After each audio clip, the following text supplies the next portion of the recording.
Ya, Assalamualaikum warahmatullahi wabarakatuh.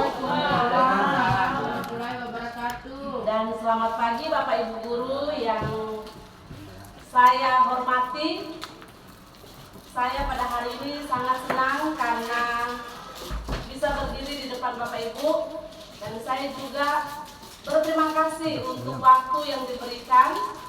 Saya sebagai calon guru penggerak Angkatan 9 akan membawakan diseminasi budaya positif. Ini sebagai salah satu tugas kami yang harus kami kerjakan, yaitu membagikan apa yang sudah kami dapatkan, materi yang kami dapatkan selama di modul 1. Jadi ini aksi nyata dan Bapak Ibu mohon kerjasamanya dalam kegiatan ini. Ya, kegiatan ini akan diambil gambar, dan akan dikirimkan, di-upload di LMS. Ya, jadi minta tolong kerjasamanya Bapak Ibu semuanya. Oke, baiklah. Kita akan mulai agenda kita pada hari ini, yaitu pembukaan. Kita sudah berlangsung.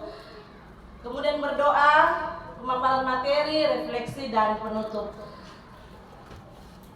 Ya, sebelum kita mulai, kita akan berdoa menurut agama dan keyakinan kita masing-masing. Berdoa dimulai.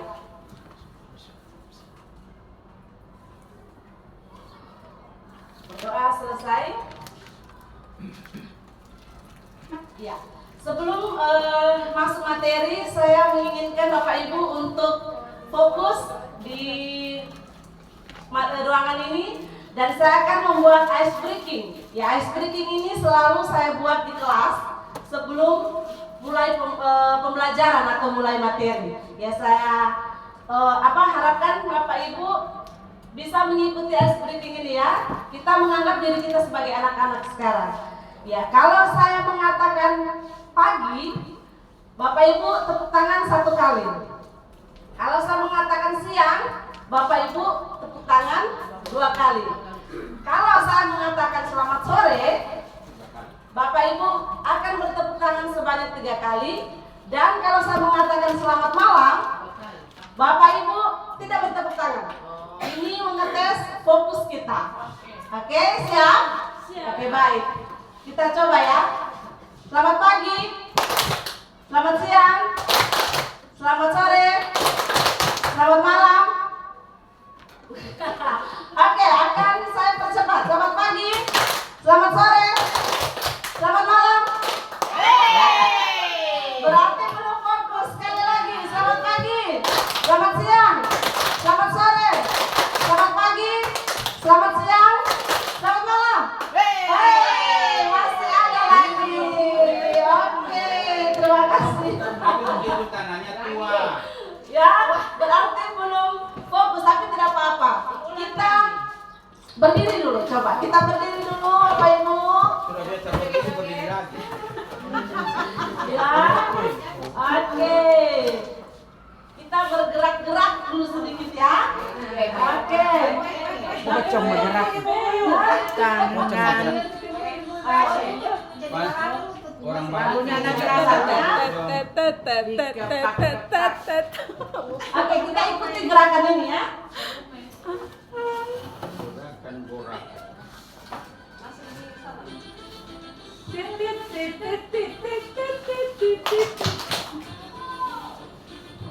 Ya, salah pas aja.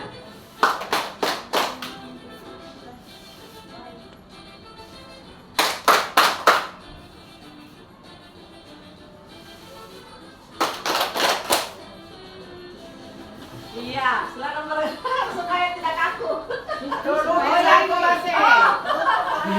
Oke, Mbak Basir. Iya.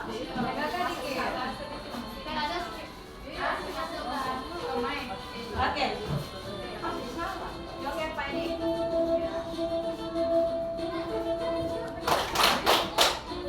Siapa pimpin?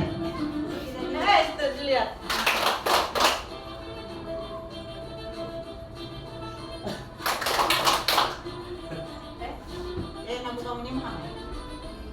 Oke, cukup.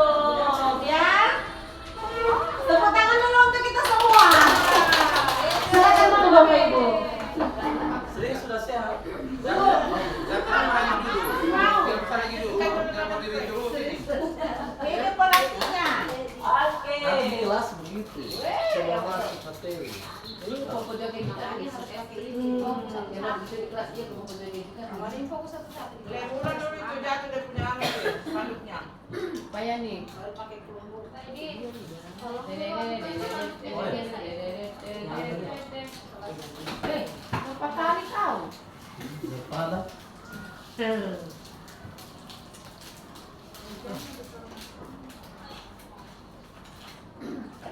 Harus siapkan slide. Anissa, saya kira foto itu tadi dikirim. Oke. Ya. Terima kasih Bapak Ibu sudah fresh ya sedikit. Ya. Sekarang saya akan menyampaikan sebenarnya apa itu diseminasi. Diseminasi adalah suatu kegiatan yang ditunjukkan kepada kelompok target atau individu. Ya, kelompok target saya di modul 1.4 ini adalah Bapak Ibu agar mereka memperoleh informasi, timbul kesadaran, menerima, dan akhirnya memanfaatkan informasi tersebut. Lebih singkatnya, diseminasi ini sebagai proses penyebaran sebuah konsep, ya, penyebaran inovasi sebuah konsep yang direncanakan, diarahkan, dan dikelola. Ya, dalam diseminasi hari ini kami akan memaparkan materi yang telah kami dapatkan pada pendidikan guru penggerak, khususnya pada modul 1.4 tentang budaya positif. Dengan harapan setelah kita melakukan diseminasi ini, kita berkolaborasi untuk mewujudkan atau menerapkan budaya positif tersebut di sekolah kita. Jadi Bapak Ibu, sebelum kita lanjut, saya ingin bertanya kepada Bapak Ibu, sebenarnya apa itu budaya positif? Ada yang membantu saya untuk menjelaskan apa itu, atau menurut pemahaman Bapak Ibu saja, apa itu budaya positif? Kebiasaan yang baik yang setiap hari kita lakukan. Iya, terima kasih Bu Doa Meda. dari salam salah satu. Iya, kebiasaan yang baik, kebiasaan yang baik yang dilakukan setiap hari. Jadi namanya budaya, membudaya itu berarti sudah sering dilakukan. Iya. Dan itu yang diharapkan kita sebagai guru untuk mewujudkan lingkungan yang berbudaya positif itu di sekolah. Setuju. Ya, sebagai pertanyaan pemantik, apakah kita setuju atau tidak setuju dengan ini? Yang pertama, hukuman dapat mendisiplinkan anak. Setuju atau tidak setuju? Menurut hati nurani kita, sebenarnya hukuman ini dapat mendisiplinkan anak atau tidak? Tergantung Bu. Boleh saya minta pendapatnya? Itu boleh ya, boleh tidak. Alasannya pasti ada alasan. Iya. Kalau yang positif itu pasti kita dukung. Iya. Kalau yang negatif pasti tidak bisa kita laksanakan. Oke, terima kasih Pak. Karena Ada itu yang begini dulu Bu, saya lanjut tanya. Oke, silakan Pak. Jangan dulu dipotong.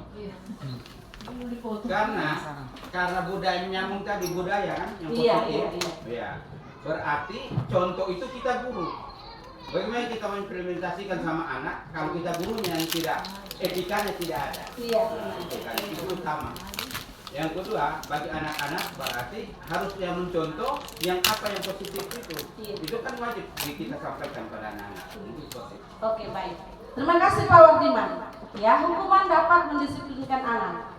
Jadi tadi ada yang setuju, ada yang tidak setuju. Yang kedua, pemberian hukuman dengan hal positif seperti membaca atau membersihkan halaman sekolah dapat meningkatkan disiplin anak. Kita setuju atau tidak setuju ini? Iya, setuju ya. Kemudian memberi penghargaan dapat meningkatkan motivasi belajar anak. Seperti apa misalnya yang Bapak Ibu lakukan biasa di kelas memberikan motivasi? Memberi pujian kepada anak yang nilainya baik, memberi pujian. Iya, memberikan pujian. Ya. Oke, terima kasih Bapak Ibu ya. Dan itu akan kita lihat. Kita lihat di dalam materi itu apakah sebenarnya kita ini sedang menghukum anak-anak atau kita sedang memberikan konsekuensi. Ya? Oke, jadi dalam konsep budaya positif ini yang akan kita bahas yaitu yang pertama disiplin positif dan nilai-nilai kebajikan universal, teori motivasi, hukuman dan penghargaan serta restitusi, kemudian keyakinan kelas, kebutuhan dasar manusia dan dunia berkualitas, kemudian restitusi atau 5 posisi kontrol kita. Jadi kita akan belajar sebentar, sebenarnya kita ini di posisi kontrol yang mana. Yang terakhir, restitusi atau kita menggunakan segitiga restitusi. Jadi dalam menyelesaikan permasalahan anak-anak, kita bisa menggunakan segitiga restitusi. Jadi bagaimana itu? Sebentar kita akan pelajari bersama. Iya. Di sini untuk mewujudkan konsep budaya positif, ya disiplin positif dan nilai-nilai kebajikan universal, kita harus mengetahui dulu apa itu disiplin, ya supaya kita tahu sebenarnya disiplin positif itu apa. Oke, kita akan praktek dulu ya Bapak Ibu. Saya mengharapkan Bapak Ibu menuliskan sesuatu yang berharga. Jadi ini kegiatan menghafal katanya. Jadi boleh yang berdampingan duduknya atau yang belum berdampingan bisa sama-sama. Dulu kita akan duduk berdua ya. Kita akan mencoba kegiatan ini, kegiatan kepalan tangan. Oke, saya meminta Pak Swedi ya, yang duduk sendiri atau sebentar boleh juga yang duduk sendiri, tapi nanti ketika saya menyuruh untuk membuka si A atau si B, membuka telapak tangannya, sebenarnya kita mau tahu siapa yang mengontrol diri kita. Ya, silakan yang A. Jadi tunjuk dulu siapa yang A. Ya, silakan yang A menuliskan di kertas kecil atau boleh juga tulis di tangannya. Ya, tulis di tangannya. Saya benar, saya S. Ya. Pokoknya yang dituliskan itu sesuatu yang berharga untuk Bapak Ibu. Ya, apakah itu emas atau apa terserah. Pokoknya di kepalan tangan kita ini harus ada sesuatu yang berharga. Satu saja. Saya yang paling berharga dalam nyawa.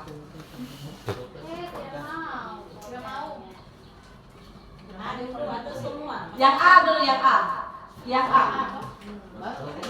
Kemudian dikepalkan tangannya seperti ini Bapak Ibu. Dikepalkan tangannya sekuat-kuatnya.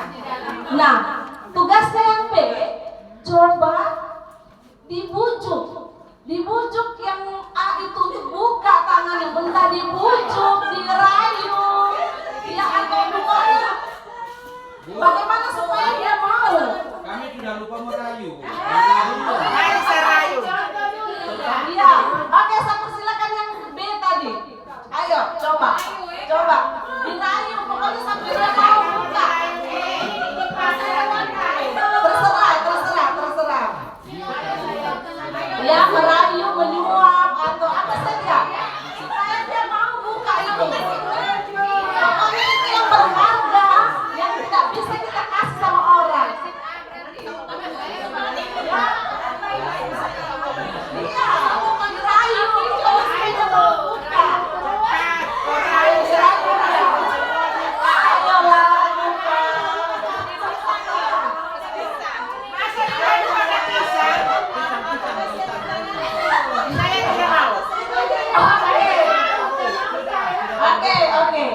Oke.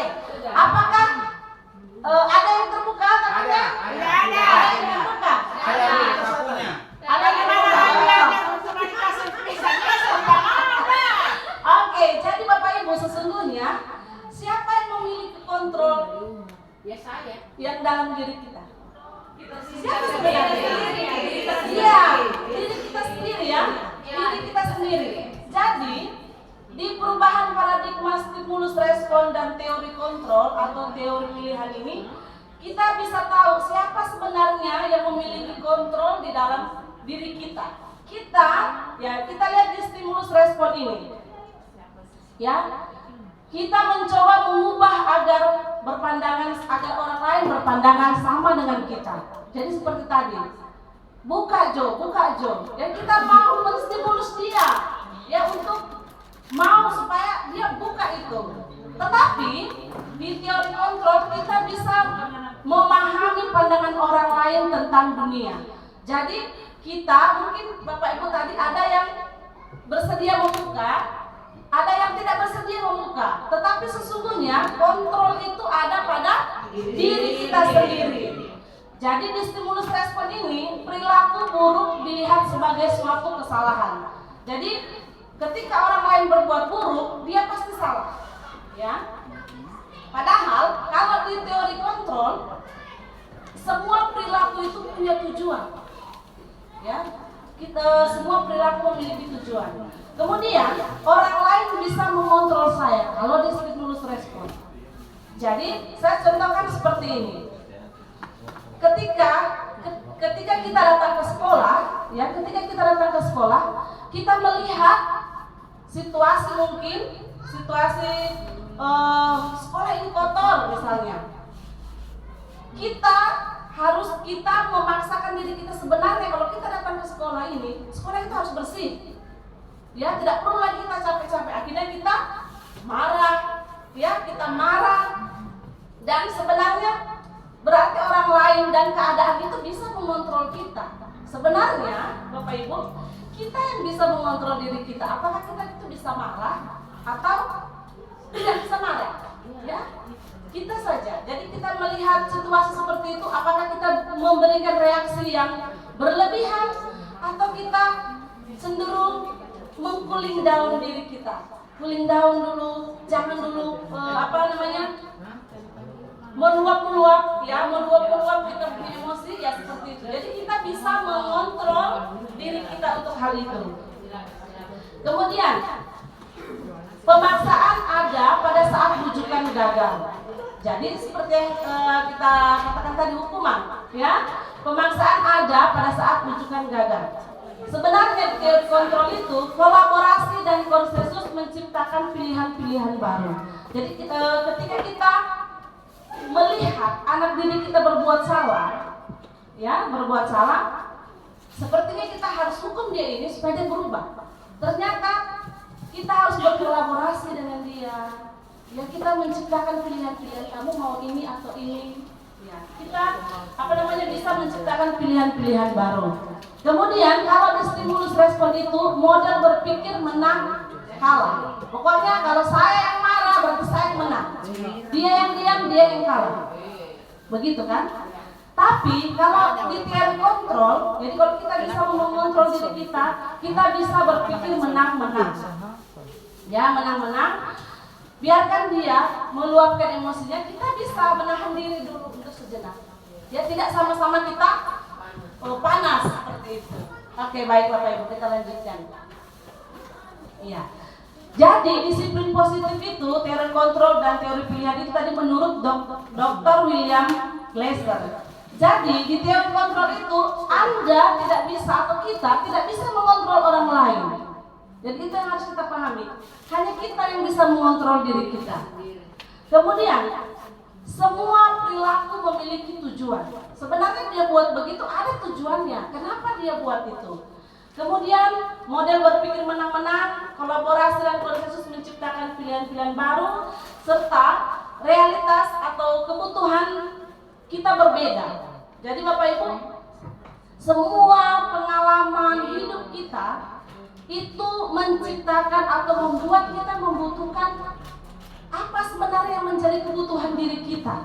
Ya, sebentar kita akan tahu sebenarnya kebutuhan dasar manusia itu apa semua. Jadi kita bisa melihat ke diri kita, sebenarnya saya sekarang ini ada kebutuhan lain yang tidak terpenuhi, begitu. Atau saya melakukan sesuatu karena ada tujuan pemenuhan kebutuhan yang mana, seperti Bapak Ibu. Jadi makna disiplin ini kita belajar mengontrol diri. Jadi itu disiplin positif. Terkadang disiplin itu kita kaitkan dengan hukuman, ya, atau yang berkonotasi negatif. Tetapi sebenarnya disiplin itu dalam bahasa Latin disiplina, yang artinya belajar. Makna dari kata-katanya berkonotasi dengan disiplin diri, ya, dari murid-murid Sokrates dan Plato. Jadi ini ada filsafatnya. Kemudian disiplin diri itu membuat orang menggali potensinya, menuju sebuah tujuan apa yang dia hargai. Jadi selama ini kita mungkin berkata mendisiplinkan dia. Berarti disiplin itu kita maknai secara negatif, ya. Namun dalam budaya kita ini, ya, seperti yang saya katakan tadi, disiplin itu telah berubah menjadi sesuatu yang dilakukan seseorang pada orang lain untuk mendapatkan kepatuhan. Kecenderungan umum adalah menghubungkan kata disiplin dengan ketidaknyamanan seperti yang sudah saya sampaikan tadi. Bukan dengan apa yang kita hargai atau pencapaian suatu tujuan mulia. Jadi Bapak Ibu, sebenarnya kita hidup bermasyarakat ini ada nilai-nilai kebajikan universal, ya. Nilai kebajikan universal itu adalah sifat-sifat positif manusia yang merupakan tujuan mulia yang ingin dicapai setiap individu. Jadi nilai-nilai tersebut bersifat universal, ya. Kita sepakati bersama dan dari lintas bahasa, suku, bangsa, agama maupun latar belakang. Jadi menurut Dr. William Glasser pada teori kontrol itu, setiap perilaku atau perbuatan memiliki tujuan. Kemudian dengan mengaitkan nilai-nilai kebajikan yang diyakini seseorang, maka motivasi intrinsiknya atau motivasi dari dalam akan terbangun sehingga menggerakkan motivasi dari dalam untuk mencapai tujuan yang mulia tersebut. Nah, adapun nilai-nilai kebajikan, ya kita tinggal di lingkungan Indonesia. Jadi nilai-nilai kebajikan yang kita harapkan yaitu profil pelajar Pancasila. Jadi di mana profil pelajar Pancasila itu beriman, bertakwa kepada Tuhan Yang Maha Esa dan berakhlak mulia, mandiri, bernalar kritis, berkebinekaan global, bergotong royong, kreatif. Nah, itu adalah nilai-nilai kebajikan universal yang ingin kita tuju dari murid-murid kita. Ya, jadi bagaimana sikap kita sebagai seorang guru untuk mewujudkan nilai-nilai kebajikan tersebut? Iya. Seperti yang sudah saya bacakan tadi, ini adalah nilai-nilai kebajikan yang dicapai oleh setiap anak Indonesia atau anak didik kita di SD Impres 1 Birobuli. Nah, yang berikutnya ini konsep budaya positif, teori motivasi hukuman, penghargaan dan restitusi. Ya, seperti yang saya sudah katakan tadi, semua perilaku itu ada motivasinya. Ya, yang pertama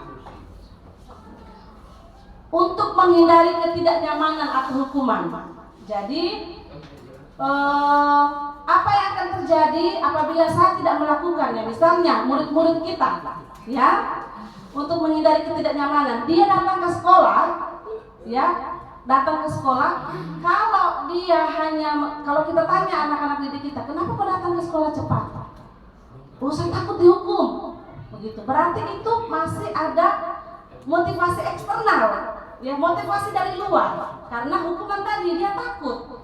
Nah, kemudian yang kedua, mendapatkan imbalan dari orang lain atau institusi. Misalnya, kalau dia datang cepat, kita kasihkan kue atau snack atau apalah gitu yang memberikan dia penghargaan. Ya, jadi tapi itu masih motivasi eksternal, belum dari dalam dirinya. Itu masih ada orang lain yang kontrol dia. Ya, seperti hukuman atau motivasi yang tadi itu, penghargaan itu belum motivasi dalam dirinya. Nah, sebenarnya itu yang harus kita munculkan dalam diri anak didik kita, supaya bagaimana motivasi internalnya ini yang muncul. Ya, motivasi internal itu menghargai diri sendiri, bahwa saya datang cepat karena supaya saya di kelas nyaman, gitu, saya bisa nyaman belajar. Itu adalah motivasi dari dalam. Kemudian dia seperti kita datang tepat waktu karena apa? Apakah kita ingin dipuji kepala sekolah? Apakah ingin dipuji teman-teman lain? Atau kita justru menghargai diri kita sendiri? Ya, itu Bapak Ibu yang bisa menjawabnya.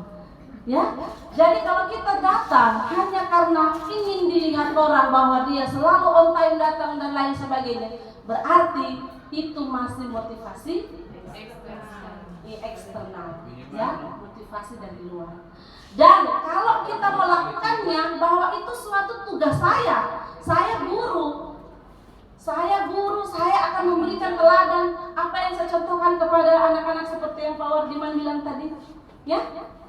Saya harus memberi contoh kepada anak-anak didik saya bahwa saya ini dulu yang harus cepat datang supaya saya bisa mengajar dengan tenang, ya. Itu sudah ada motivasi dari dalam. Bapak Ibu.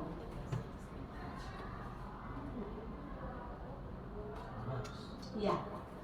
Jadi ketika konsep disiplin dengan identitas gagal, ya. Jadi kalau kita melihat hukuman, sebenarnya hukuman itu bisa membuat orang tidak nyaman. Kemudian yang kedua, murid menjadi takut. Yang ketiga, kita terkesan memaksa. Ya, yang berikutnya, murid menyembunyikan kesalahannya. Yang terakhir, murid menjadi rendah diri. Kalau kita menghukum, ya nanti kita akan bedakan menghukum atau memberikan konsekuensi. Nanti akan ada perbedaannya.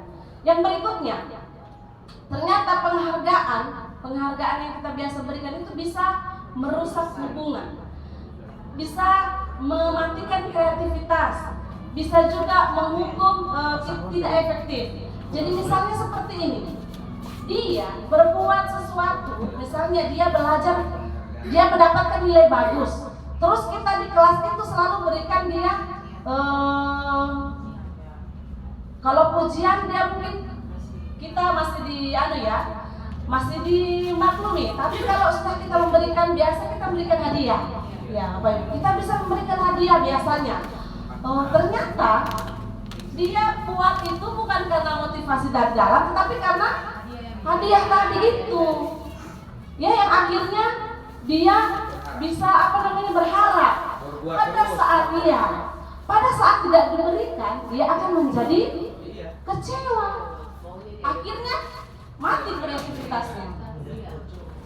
kreativitasnya, rusaklah hubungan kita dengan anak didik tersebut. Kalau kita selalu memberikan, jadi kita kembali juga ke anak kita, ya Bapak Ibu. Kalau anak kita selalu kita berikan, nanti kalau kau naik kelas, nanti dikasih HP misalnya. Jadi dia belajar itu bukan untuk menambah pengetahuannya, tapi kan untuk HP itu. Pada saatnya akhirnya kita mengatakan, maaf nak, ibu, mama tidak punya uang untuk beli HP, sudah pakai ini. Kecewa dia. Akhirnya dia sudah mati kreativitas, tidak mau lagi dia belajar. Nah, itu masih motivasi eksternal tadi yang di dalam dirinya. Jadi kita pahami bahwa ternyata memberi hukuman dan memberi penghargaan itu sama-sama tidak efektif, ya, untuk memunculkan disiplin positif tadi. Ya, seperti menurut Bapak Ki Hajar Dewantara, Bapak Pendidikan kita, merdeka itu artinya tidak hanya terlepas dari perintah, akan tetapi juga cakap buat memerintah diri sendiri. Jadi ini yang kita harapkan kepada anak didik kita. Seperti kalau kita apel, ya, kita apel atau piket. Jadi motivasi anak-anak itu masih takut dimana gurunya, dia ambil sapu. Bukan dari dalam, dia kotor, saya harus ambil sapu, saya sapu. Nah, itu tugas kita sebagai guru, kita munculkan yang itu. Bagaimana caranya kita memunculkan disiplin positif tadi dalam diri anak, Bapak Ibu. Makanya disiplin positif ini tidak hari ini kita belajar, besok jadi tidak. Itu harus dilakukan berulang-ulang, membutuhkan proses yang benar sekali. Oke, jadi seperti yang tadi memberikan penghargaan, dan Bapak Ibu mengatakan memberikan pujian. Jadi kita bisa memberi pengakuan secara khusus. Jadi untuk memunculkan motivasi internal anak-anak, kita bisa memberi pengakuan secara khusus. Kita memberikan pengakuan secara pribadi. Dan juga beri pengakuan ini kepada semua murid. Kepada semua murid bergantian. Ya, tentu dalam sikap diri anak-anak itu saya yakin dan percaya bahwa dia tidak selamanya memiliki sikap yang negatif. Nah, yang positif itu yang kita puji dia. Biar cuma ya dalam di kelas mungkin ada anak kita ya yang kita sendiri tidak mampu untuk mengatasinya. Ya, kita cari positifnya.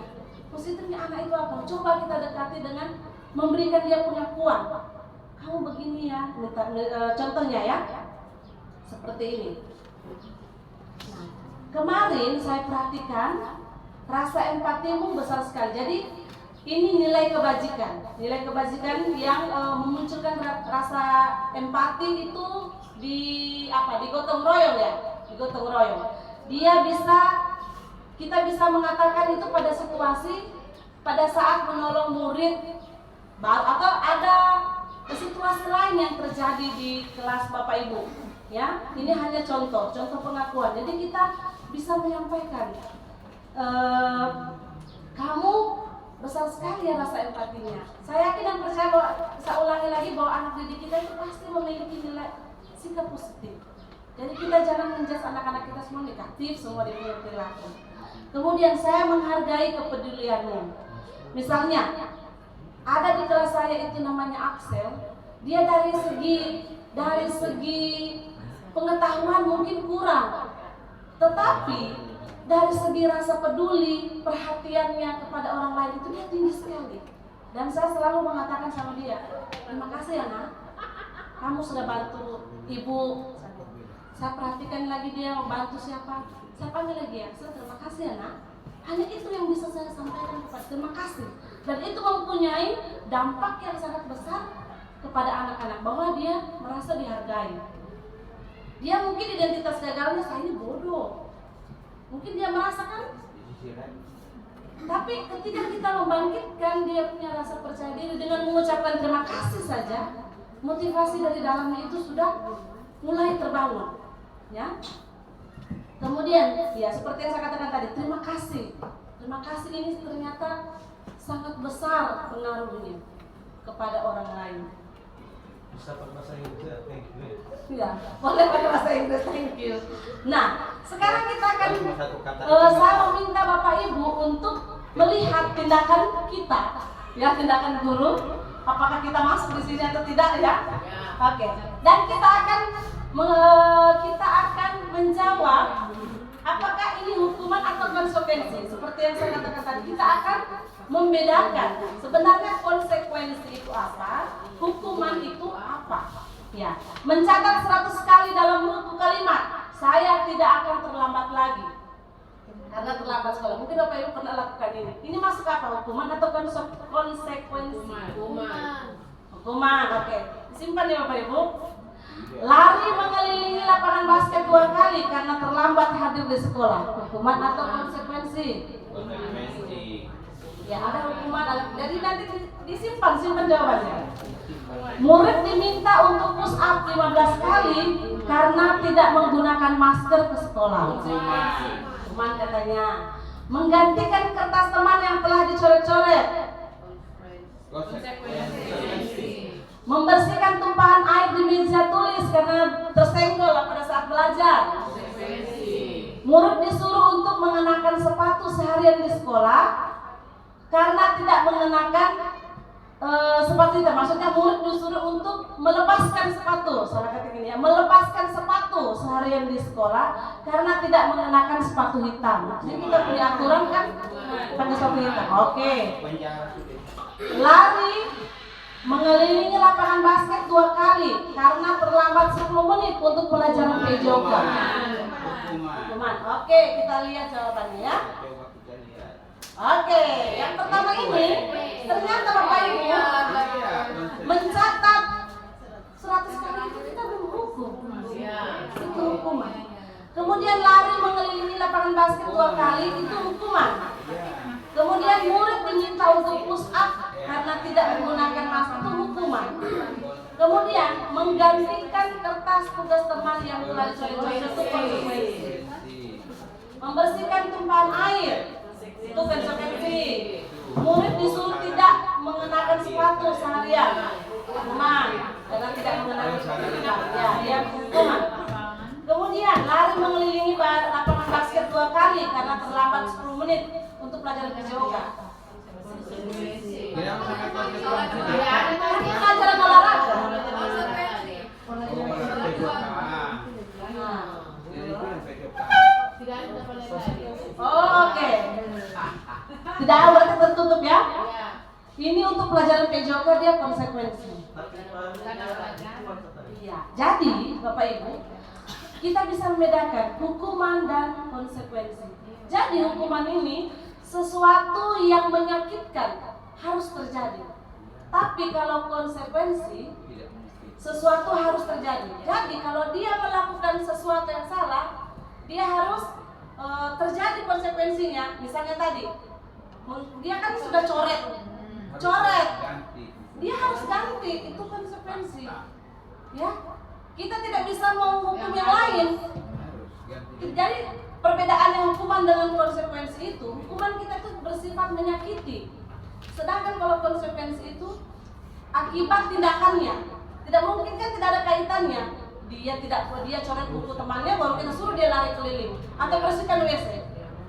Kan tidak ada hukumannya, tidak ada kaitannya antara mencoret buku temannya dengan membersihkan WC.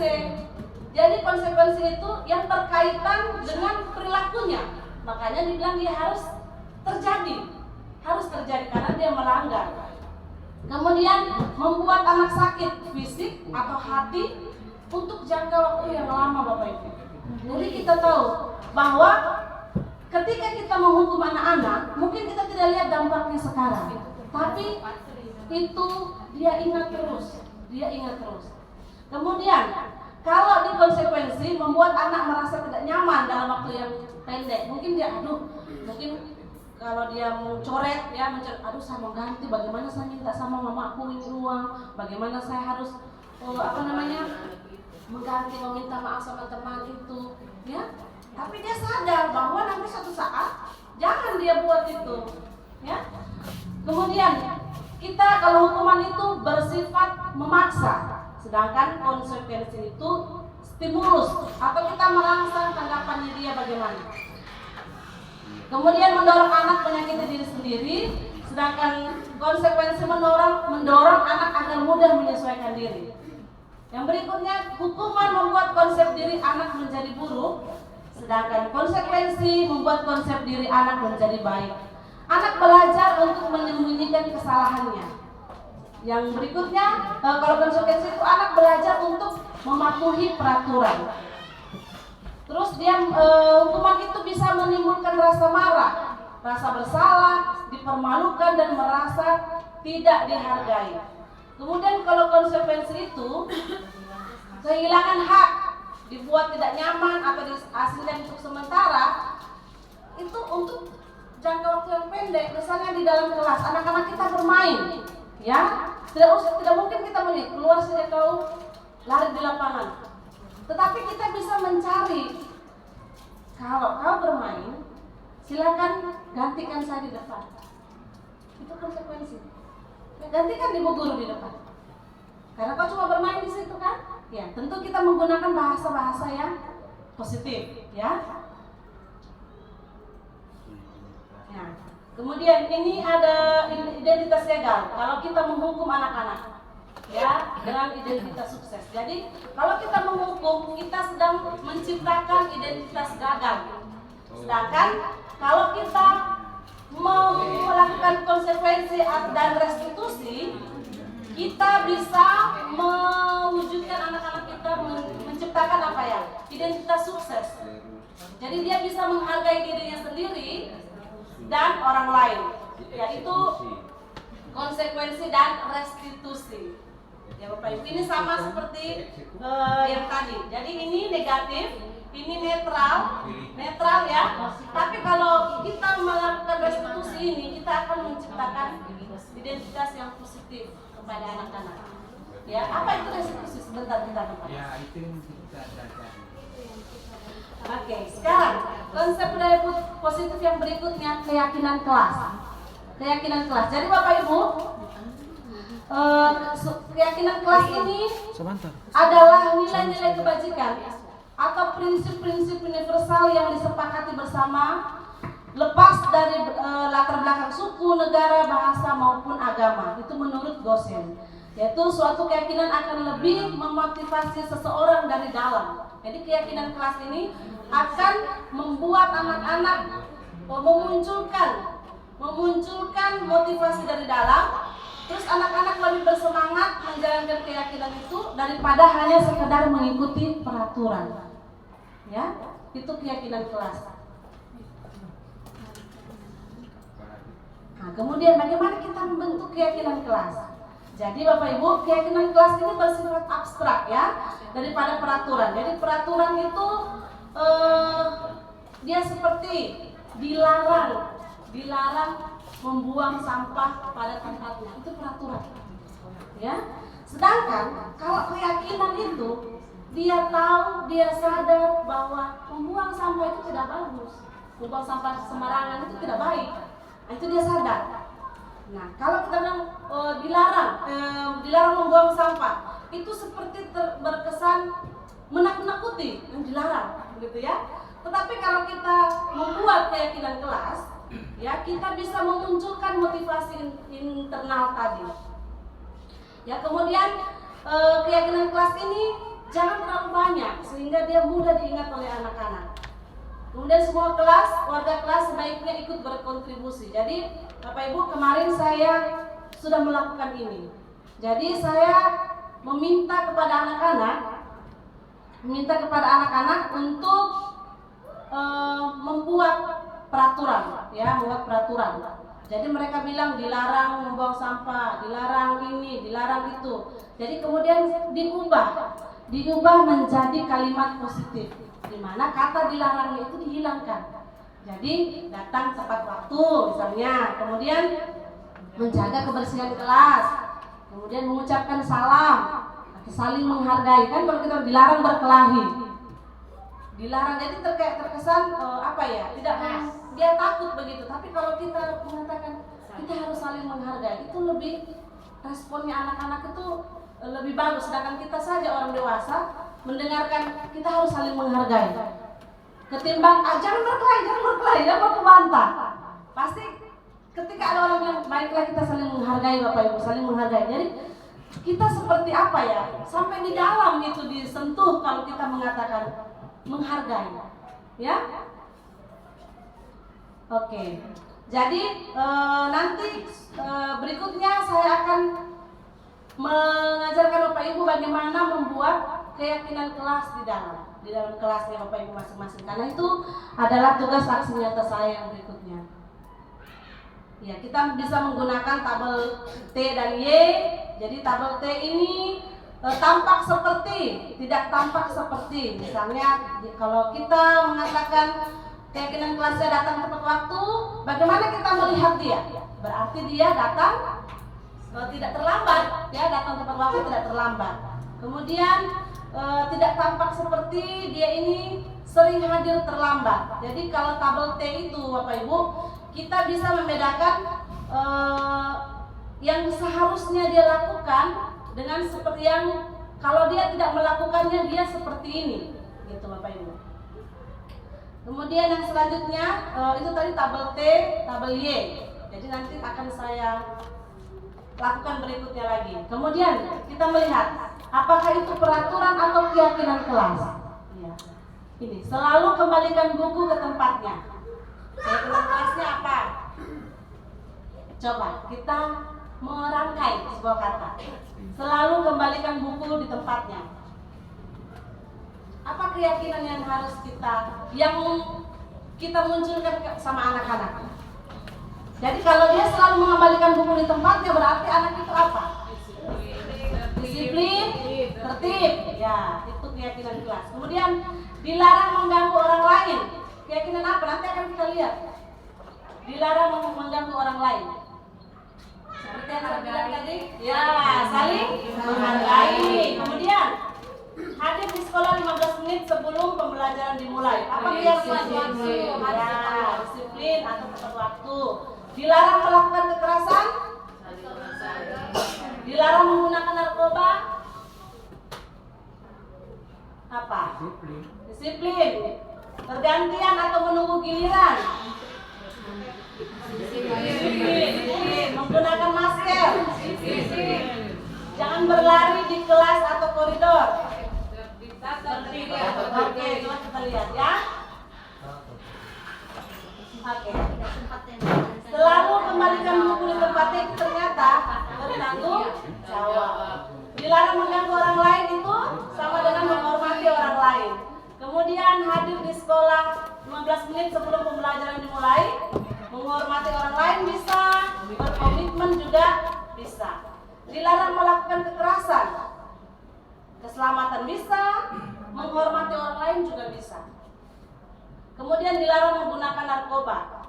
Ini kalau dia yakin dia tidak sehat menggunakan narkoba, pasti dia tidak akan lakukan. Ketimbang kita hanya bilang dilarang. Ya, dia pasti tidak semakin kita larang dia semakin berusaha mencoba.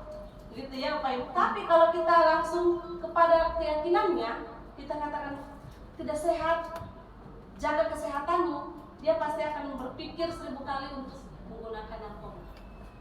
Kemudian bergantian atau menunggu orang lain, kita bisa keyakinan kelasnya menghormati orang lain atau dan bersabar.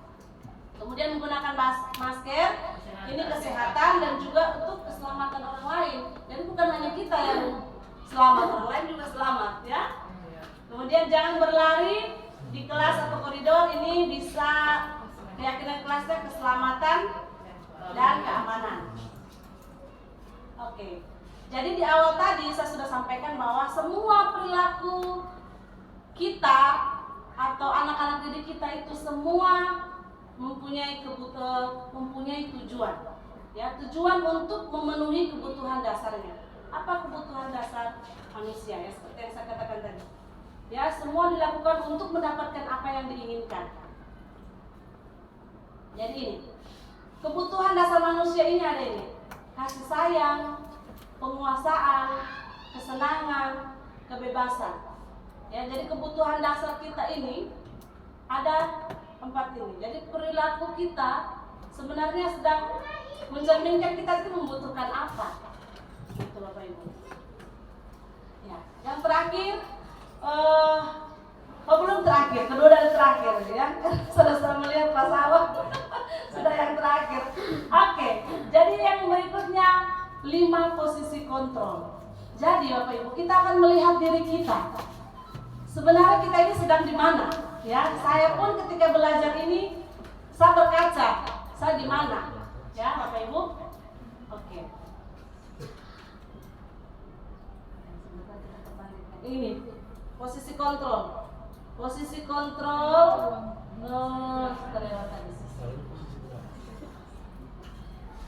ini.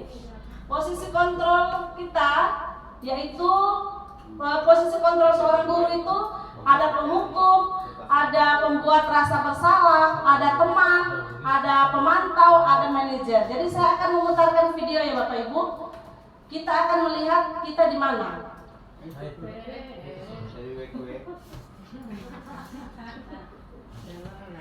Ikuti anunya, aksi nyatanya kita belum ada. Ini baru dibentuk. Ya, saya akan memutarkan video.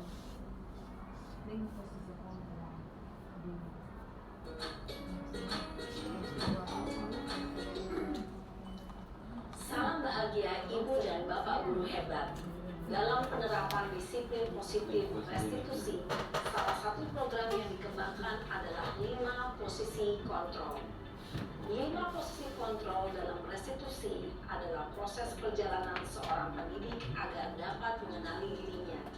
Pada video kali ini, kita akan membahas tentang 5 posisi kontrol yang dikembangkan oleh Diane Gossen dan contoh penerapannya.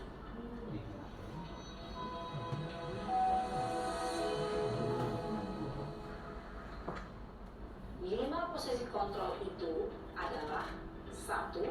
Posisi penghukum, 2. Posisi pembuat merasa bersalah, 3. Posisi teman, 4. Posisi pemantau atau monitor, dan 5. Posisi manajer.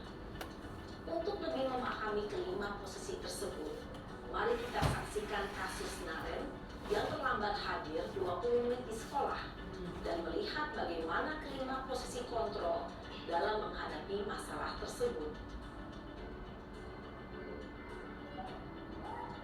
Ya, jadi yang pertama ini posisi penghukum.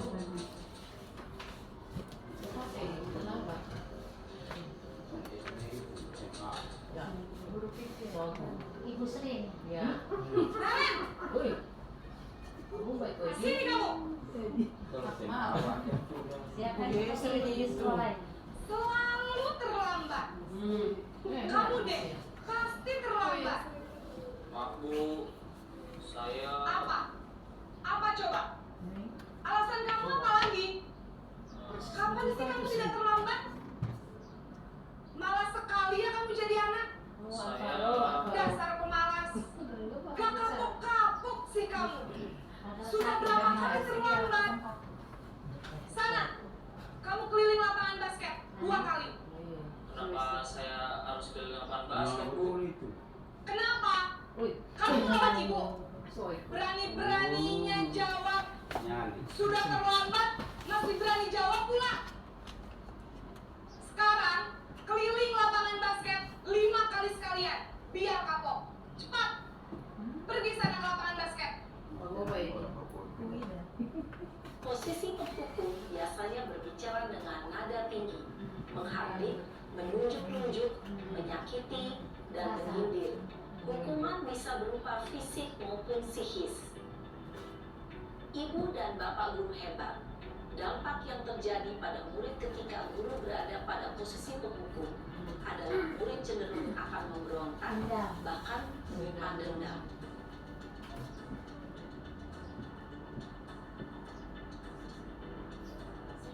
Yang kedua ini posisi guru, posisi pembuat rasa bersalah. Kenal Bu. Oh iya. Si Buca. Naren,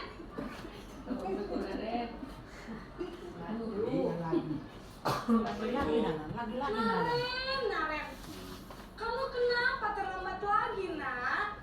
Ya Tuhan, Naren. Kamu sendiri nanti ibu yang kepala sekolah, Nak. Disangka ibu tidak bisa membina kamu. Jadi kita sudah memunculkan rasa bersalah anak. Maaf Bu, Duh Gusti Naren. Kepala sekolah. Ini lagi pernyataan ini Terus membuat sekarang ibu harus tulis anak apa merasa ini di buku bersalah. absen. Ini kamu sudah sering terlambat loh. Ibu harus apa coba? maaf Bu, maaf sekali. Ya sudah, lain kali jangan bikin ibu susah lagi ya nak ya. Ibu tidak akan kuat lagi kalau kamu begini terus. Pingsan. Bisa jantungan kalau Oh ibu. iya. Mati muda itu. Maaf ya Bu. Tidak mati Jadi muda. dia sudah membuat rasa bersalah sama anak. Mana lagi? Arena. Posisi pembuat rasa bersalah berbicara dengan nada tenang, cenderung lembut.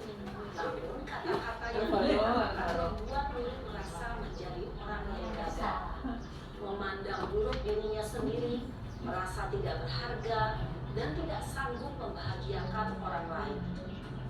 Ketika guru mengambil posisi pembuat rasa bersalah, murid akan menganggap dirinya yang bersalah dan ia akan menyimpan emosi negatif tersebut di dalam dirinya. Posisi tenang. Ini yang bawa Naren. Arena. Jadi gurunya di sini menjadi teman ya, di posisi sebagai teman. Nah, ada lagi. Naren, Wih, besar. Aduh, dilihat lagi. wah sudah jam berapa ini nak? Terlambat lagi ya saya. Alvaro itu Alvaro.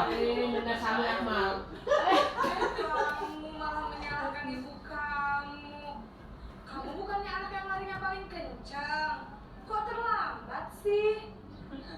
Iya Bu, saya memang terlambat bangun tadi. Jadi biarpun saya lari kencang, tetap gak kekejar Bu.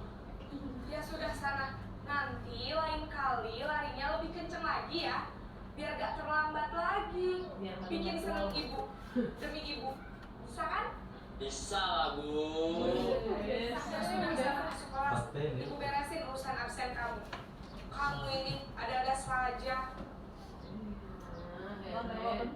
Dalam posisi teman, guru berbicara dengan nada suara ramah, akrab, cenderung bersenda gurau untuk menjaga suasana tetap santai. Murid akan merasa senang, aman, dan akrab dengan guru. Identitas yang tercipta adalah identitas sukses atau berhasil. Namun, perlu diingat, karena ini masih dorongan eksternal, maka ada faktor ketergantungan dari murid kepada orang tertentu. Di sini, guru absennya, sehingga di lain waktu, murid bisa berperilaku baik, namun hanya kepada orang-orang tertentu saja.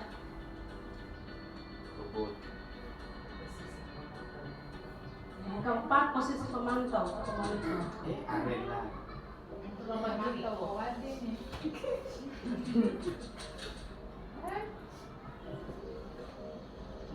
Naren! Itu kemarin. Ketahuan lagi. Pagi, Bu. Naren, apa peraturan sekolah kita tentang jam berapa kita harus masuk sekolah, nak? Kita harus di sekolah jam 7, Bu. Iya betul, sekarang sudah jam 7.20. Naren sudah tahu konsekuensinya jika terlambat hadir. Paham, Bu. Saya harus tinggal kelas pas jam istirahat selama 20 menit. Iya benar, konsekuensinya demikian. Jadi nanti jam 9.30 pas istirahat, kamu harus tinggal di kelas, kerjakan tugas tambahan untuk ketertinggalan kamu, ya? Baik, Bu. Posisi pemantau mengandalkan penghitungan atau data untuk mengontrol murid. Guru mengarahkan murid berdasarkan peraturan dan konsekuensi. Seorang pemantau menunjukkan bahasa tubuh dan ekspresi wajah yang datar dan cenderung formal.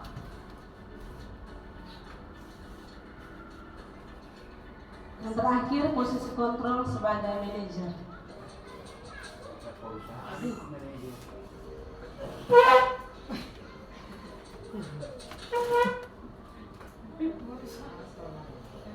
Naren! Jalan. Aduh.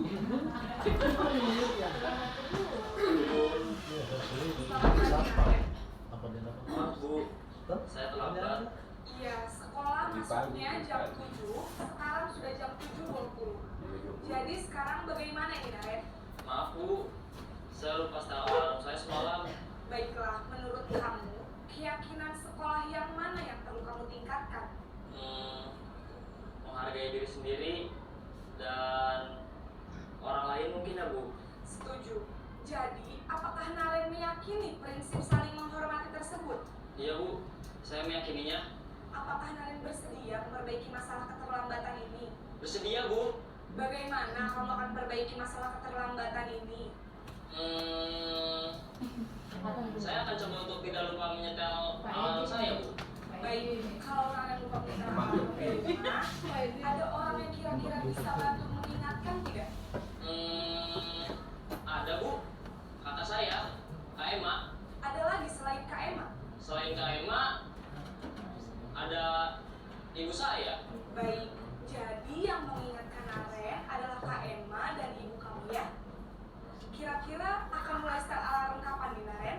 Setelah pulang sekolah, akan segera saya lakukan. Baik, jadi Naren akan setel alarm untuk bangun besok pagi dan akan diingatkan oleh kakak dan ibunda Naren ya. Ada lagi yang mungkin perlu dilakukan, Naren, agar tidak terlambat bangun lagi? Tidak ada, Bu. Baik, Naren, terima kasih untuk kerjasama kamu. Sekarang kamu perlu kembali ke kelas untuk belajar. Baik, Bu. Terima kasih. Posisi manajer adalah posisi kontrol yang disarankan untuk membimbing murid memiliki sikap disiplin yang positif, yaitu murid yang mandiri, bertanggung jawab, dan dapat memecahkan masalah. Tujuan dari posisi ini adalah agar murid dapat berefleksi atas tindakannya. Guru akan dengan tulus memberikan pertanyaan-pertanyaan bermakna, sehingga membuat murid dapat belajar dari kesalahannya dan mencari sebuah solusi untuk menyelesaikannya. Ibu dan Bapak guru hebat, setelah mengamati adegan kelima posisi kontrol tadi, kira-kira posisi mana yang paling ideal? Posisi mana yang dapat menunjang motivasi intrinsik murid? Ya, tentu posisi manajer.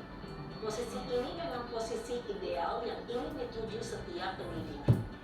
Pada posisi inilah, guru dapat menerapkan disiplin positif yang berpihak pada murid, yang memerdekakan murid. Perjalanan seorang pendidik tentunya tidak mudah untuk sampai pada posisi seorang manajer. Namun, tujuan kita pasti, yaitu menciptakan murid-murid yang mandiri, merdeka, dan bertanggung jawab. Semoga penggambaran 5 posisi kontrol yang telah diperlihatkan ini dapat menjadi ajang refleksi bagi kita semua agar dapat terus mengasah dan menerapkan disiplin positif yang memerdekakan murid. Mari terus berlatih dan bersemangat. Selamat menerapkan. Salam dan bahagia Ibu dan Bapak guru hebat.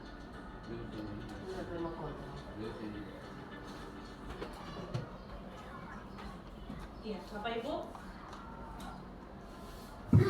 Ya, demikianlah 5 posisi kontrol. Jadi kita bisa merefleksikan diri kita. Ada yang bersedia memberikan refleksinya? Satu orang saja. Selama ini kita berada di posisi kontrol yang mana? Kemudian alasannya apa? Biar secara singkat saja. Dijelaskan, tidak usah panjang lebar. Ayo Bapak Ibu, supaya kita refleksi diri. Siapa yang bersedia refleksi diri? Apa? Tidak apa-apa, di sini tidak ada benar salah. Kita kan tidak ada yang benar, cuma kita memperbaiki. Kita bersama-sama. Iya. Ayo satu orang yang supaya di rusak itu ada masukan yang diantar ke pembimbingnya. Oke. Jadi selama ini kita cenderung di posisi kontrol mana? Hanya Bapak Ibu yang bisa menjawabnya ya. Kalau tidak ada yang Atau aja Pak, buat kanan saja. iya. Kas. Nanti sebentar kita bisa berefleksi ya. Jadi selama ini saya ternyata di posisi kontrol yang ini ya. Kalau untuk saya sendiri Bapak Ibu, saya ketika perjalanan saya sebagai seorang pendidik itu saya melihat posisi kontrol saya itu ada di pemantau. Karena saya mempunyai data yang akurat kapan anak-anak itu tidak buat PR, kapan dia terlambat, itu ada catatan perilaku. Dan apakah baterai. lobet baterai?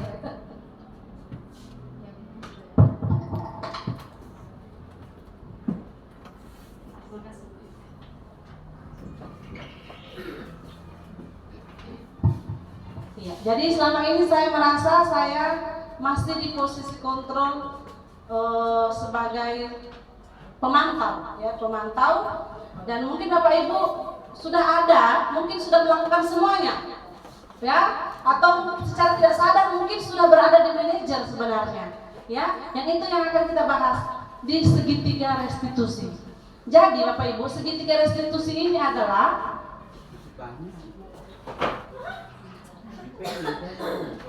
iya, yang pertama ini menstabilkan identitas, yang berikutnya validasi tindakan yang salah, yang berikutnya menanyakan keyakinan. Jadi Bapak Ibu, ketika di posisi manajer, ya, kita di posisi manajer kita lebih dulu menstabilkan identitas anak-anak seperti contohnya begini. Semua orang pernah berbuat salah. Ibu guru pun pernah melakukan kesalahan. Tapi di sini kita sama-sama belajar untuk memperbaiki kesalahan. Jadi kita bisa mengatakan seperti itu. Ya, kemudian kalau di validasi tindakan yang salah, guru bisa berkata, kamu pasti punya alasan mengapa melakukannya. Kemudian, apakah kamu bisa melakukan dengan lebih baik lagi besok? Ya, jadi kita sudah masuk di validasi tindakan yang salah. Jadi segitiga restitusi itu seperti ini. Yang terakhir kita menanyakan keyakinan. Kalau kita sudah buat keyakinan di kelas, pada saat dia melanggar, kita kembalikan lagi. Keyakinan mana yang kita langgar? Ya, kamu masih ingat tak keyakinan itu? Makanya di setiap kelas nanti kita akan membuat keyakinan kelas dan itu akan ditempel di masing-masing kelas. Ya, Bapak Ibu, supaya kita bisa seiring berjalannya waktu kita perlahan-lahan bisa menjadi seorang guru yang memiliki posisi kontrol sebagai seorang manajer. Ya, Bapak Ibu.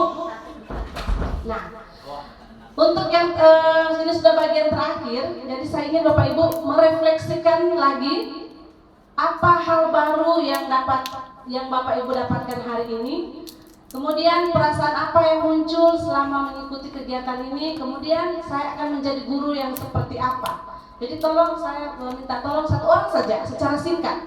Hal baru apa, kemudian bagaimana perasaannya, dan saya mau berusaha menjadi guru yang seperti apa. Tidak usah diperpanjang lebar lagi Bapak Ibu. Singkat saja. Kasih masukan dari Ibu Bapak supaya ada kemajuan. Untuk refleksi Bapak Ibu masing-masing. Bisa dituliskan.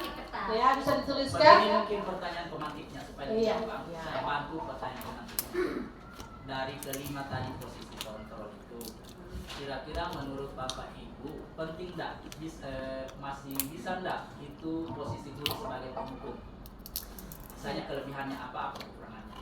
Kemudian yang sebagai guru tadi yang mencatat kesalahan, bagus enggak itu diterapkan? Kalau tidak bagus kenapa? Supaya maksud saya Bapak Ibu tidak terlalu jauh. Nah, kemudian misalnya Bapak Ibu memilih yang manajer. Kenapa memilih manajer? Iya. Iya kan? Nah, kayaknya saya mau memilih guru sebagai teman. Kelebihannya begini. Tetapi yang saya perbaiki dari guru sebagai teman ini. Dapat sarannya saya kan? Oke, terima kasih Pak. Tapi saya ingin mendengarkan dari Bapak Ibu, itu mungkin bisa dituliskan secara pribadi, tetapi saya ingin mendengarkan hal baru yang ternyata, oh ini yang baru saya dengar kali ini. Kemudian bagaimana kira-kira perasaan saya ketika saya melihat hal baru itu? Mungkin bisa satu orang saja untuk menutup. Iya. Silakan Bu Mel. Duduk saja. Kalau menurut saya setelah melihat apa yang dipaparkan barusan luar biasa, itu ada berapa tadi apa tadi namanya? Tahapan-tahapan. Iya, tahapan segitiga institusi. Kan yang barusan dijelaskan. Posisi kontrol. Ya, posisi kontrol. Itu sebenarnya sih sering terjadi di lingkungan kita yang seperti itu, mulai dari 1 sampai 5 mungkin. Namun dari apa yang dipaparkan tadi, saya sangat tertarik pada poin, meskipun mungkin di situ ada dampaknya pada poin teman. Saya lebih tertarik di situ. Karena kenapa menurut saya, setelah saya dengar tadi itu ternyata juga bagus dengan cara kita berbicara dengan siswa, mengajak siswa seperti bukan berbicara, berbahasa seperti tadi ya. Kita bisa mengetahui, kita bisa mengadakan satu pendekatan terhadap siswa dan kita bisa mengetahui seperti apa keseharian siswa, mungkin apa yang dilakukan siswa, mungkin itu yang saya bisa yang bisa bikin saya tertarik untuk hari ini. Ya mungkin untuk kedepannya barangkali bagaimana nanti di ini. Cuma untuk materi hari ini saya sedikit ini itu tadi. Iya. Barunya yang Iya. Hal baru. Ya, lebih bagus ya. Oke, ternyata menurut Ibu Melda hal baru yang dia dapatkan hari ini adalah baru mengetahui 5 posisi kontrol seorang guru, ya, dan apa yang harus diterapkan itu kembali merefleksi Bapak Ibu. Apa yang akan Ibu lakukan ke depannya. Jadi Bapak Ibu, budaya positif ini tidak serta-merta terjadi hari ini kita paparkan besok itu terjadi, tidak. Kita perlu waktu. Kita perlu waktu untuk menciptakan lingkungan positif. Dan saya yakin kita bisa berkolaborasi untuk mewujudkan lingkungan yang positif sehingga murid kita pun merasa nyaman untuk berada di sekolah kita. Terima kasih, demikian diseminasi hari ini. Terima kasih untuk perhatiannya Bapak Ibu. Tepuk tangan dulu untuk diri kita masing-masing. Terima kasih. Saya tutup dengan Assalamualaikum warahmatullahi wabarakatuh.